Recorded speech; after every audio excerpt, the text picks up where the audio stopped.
ආයුෂ බොහෝ වේවා ඔබට. ඉතින් අදත් ඔබේ බෙහෙත් තුණ්ඩුවේ තියෙන තවත් බෙහෙතක් ගැන කතා කරන්නයි බෙහෙත් තුණ්ඩුව YouTube නාලිකාවෙන් අපි ඔබ සමග සම්බන්ධ වෙන්නේ. ලෝකේ බොහෝ දෙනෙක් රුධිර පීඩනය පාලනය කරන්න භාවිතා කරන ප්‍රධානම ඖෂධයක් තමයි ලොසාටන් පොටෑසියම් කියන්නේ. අද කතා බහ ලොසාටන් පොටෑසියම් සම්බන්ධව.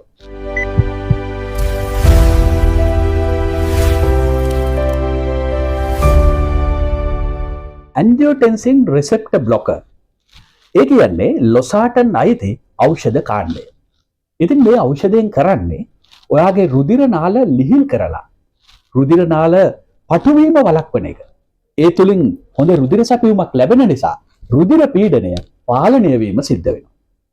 ඒ වගේම තමයි අනාගතයේ ඔයාට ඇති වෙන්න අවදානමක් තියෙන අංශභාග තත්ත්ව, හෘදයාබාධ තත්ත්ව වලින් ඔයාව ආරක්ෂා කරන්නත් ලොසාටන් වලට පුළුවන්කම ලැබෙනවා.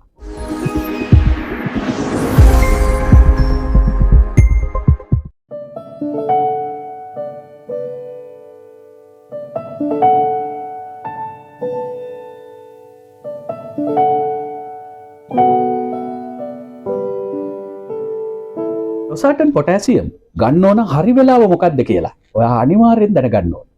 නිකන් කැම ටිකක් කාලා මොනවා කොහොම හරි මොනම හෝ වෙලාවක මේ පෙති ටික ගිල දමනවට වඩා නිවැරදිව ගන්න වෙලාව දැනගෙන පාවිච්චි කරන එක තමයි වඩා වැදගත් වෙන්නේ.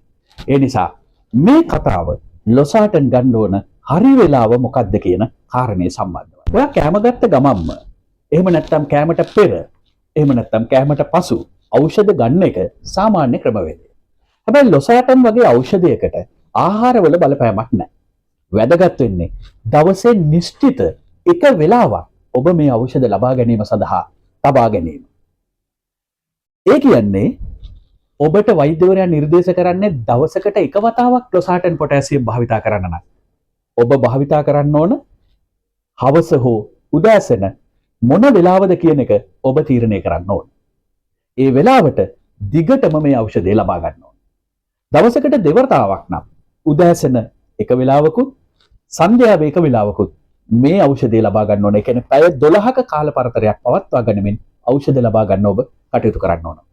මේ තුලින් ඔබට සැලසෙනවා වාසියක්. ඒ තමයි මේ ඖෂධ මාත්‍රාව මොනම මොහොතකවත් ඔබට අතපසු වෙන්නේ නැහැ. මොකද ඔබේ මතකය පුරුදු වී තිබෙනවා නිශ්චිත වෙලාවට මේ ඖෂධ ලබා ගන්න. පැය 12ක වගේ කාලයක් ඔබේ රුධිරයේ මේ ඖෂධ ප්‍රමාණය රැඳී තිබෙන නිසා ඔබේ රුධිර පීඩනය හොඳින් පාලනය කරගන්නත් ඒ තුලින් ඔබට පුළුවන්කම ලැබෙනවා. මතක තියාගන්න.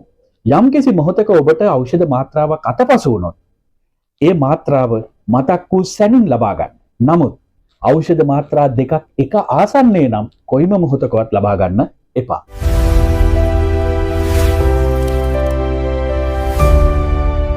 දෛනිකව එක් අවස්ථාවක පමණක් එක්වරක් පමණක් ලොසාටන් පොටෑසියම් භාවිතා කරන්න තියෙනවා නම් ඔබ ඔබේ ඖෂධ වේදිකාගෙන් හෝ වෛද්‍යවරයාගෙන් ඒ අවස්ථාව උදෑසනද රාත්‍රී කාලයේද කියන කාරණය පිළිබඳව විමසලා දැනගන්න. මොකද සමහර වෙලාවල් වල ලොසාටන් පොටෑසියම් වෙළඳපොලේ තිබෙනවා තවත් ඖෂධ සමග සංයෝජනය කරලා, ඒ කියන්නේ ඖෂධයක් සමග බද්ධ කරලා.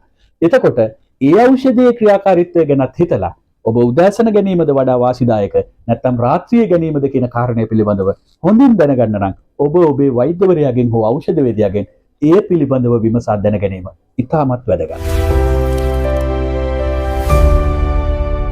ඔබ ලොසාටන් භාවිතා කරනකොට ඔබේ රුධිරයේ පොටෑසියම් ප්‍රමාණය ඉහළ යන්න එක හේතුවක් වෙන්නට පුළුවන්.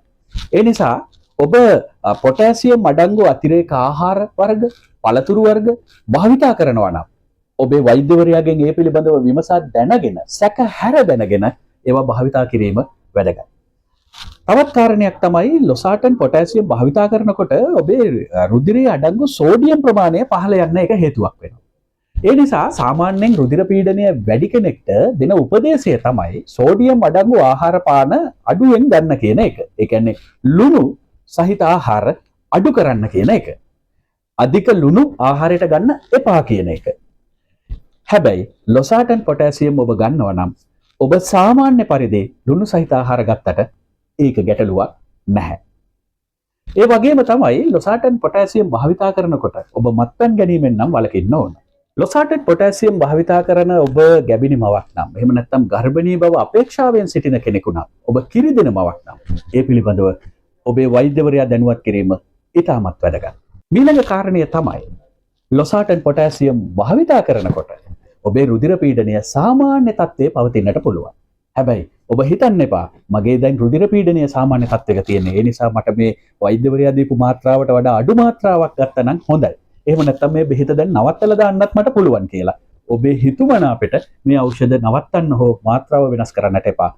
ඒ තුලින් ඔබට ඔබේ රුධිර පීඩනය එකවරම වැඩි වී හෘදයාබාධ තත්ත්වයක් නැතිවීම එහෙම නැත්නම් අංශභාග තත්ත්වයක් නැතිවීමට ඒක බලපෑමක් වෙන්නට පුළුවන්. ඒ නිසා මෙවැනි රුධිර පීඩනය පාලනය කරන ඖෂධ හිතුමනාපෙට නැවතා දැමීම හෝ මාත්‍රාව වෙනස් කර භාවිතා කිරීමට සිදු කරන්න එපා. අනිවාර්යයෙන්ම ඔබේ වෛද්‍යවරයා මුණ ගැහෙන්න.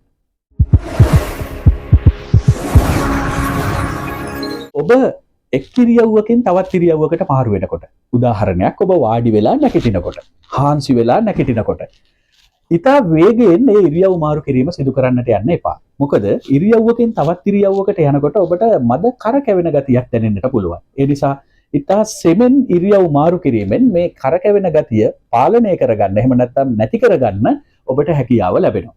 ඒ වගේම තමයි ඔබට ඔබේ ඇඟේ පතේ වේදනාව ඒ වගේම ඔබට අධික මහන්සි ගතියක් කරකැවෙන ගතියක් දිගින් දිගටම දැනෙනවා නම් ඔබ ඒ පිළිබඳව ඔබේ වෛද්‍යවරයා දැනුවත් කරන්න.